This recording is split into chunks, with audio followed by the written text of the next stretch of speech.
Today we're going to clean the roaster. And the first thing you're going to do is you're going to open this little door to the cyclone like this, and you're going to vacuum this out with a little tiny yellow vacuum, this one.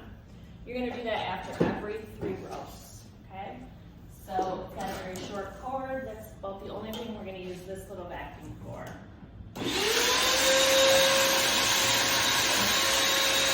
So like I said before, you're going to clean that out, you're going to vacuum that out after every 3 roasts. If you don't do it after every 3 roasts, it'll get choked off and it won't work properly.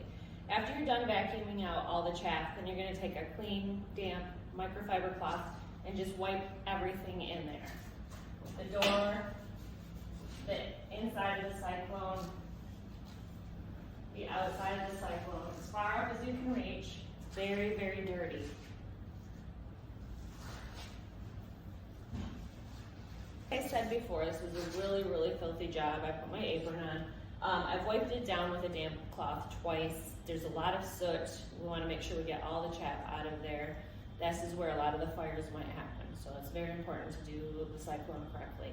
After you're done with that, you're going to have to vacuum again. So I'm going to do that now. So once all of that's done, you're done with the cyclone. You can go ahead and close that up. Make sure it's nice and latched, or else your machine will not start.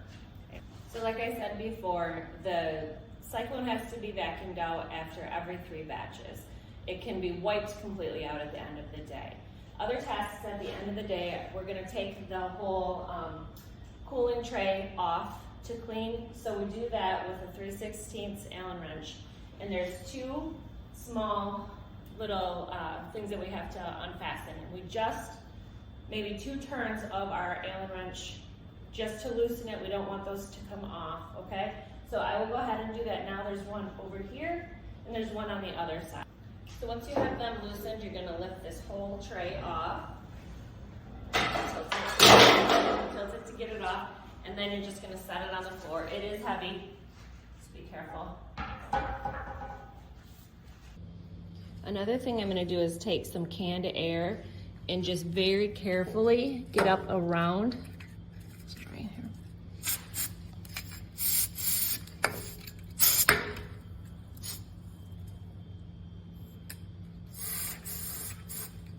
See all that stuff? I should have probably waited to vacuum. We don't want to put too much air up in there, so you can see everything falling. Again, another fire hazard we got to get rid of.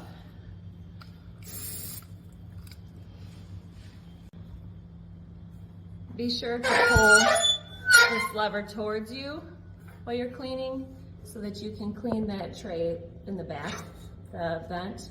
So you can see, so you get both sides of that vent. We've also vacuumed and wiped out the cooling tray. And you want to make sure that when you wipe everything down, nothing is damp when you're done. It is all cast iron that we're dealing with, so it will rust.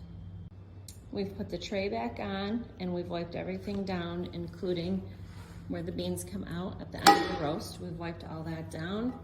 We've wiped out the hopper, making sure that's nice and clean. And now all that's left is to wipe down the whole exterior part of the machine with a dry microfiber, and we'll do that now. So that is all you need to do after your daily maintenance. Every 6 months there's going to be a lot more to take apart and things like that, but those videos will be to follow. You don't need to polish the brass every time, but if you notice it's tarnishing, let's do that too next time.